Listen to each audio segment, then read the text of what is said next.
I'm Carly Harris. I'm a clock technician for Hermle North America. I'm going to be showing you how to identify what movement you have in your cabinet.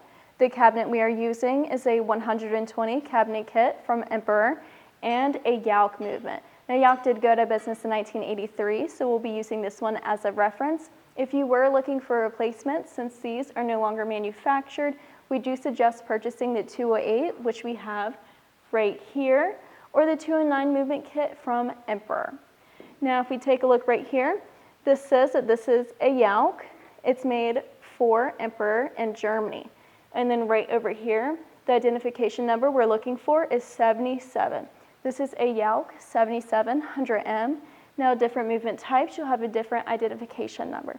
Could also be in a different placement on the back of your movement, but it'll always be in the same format.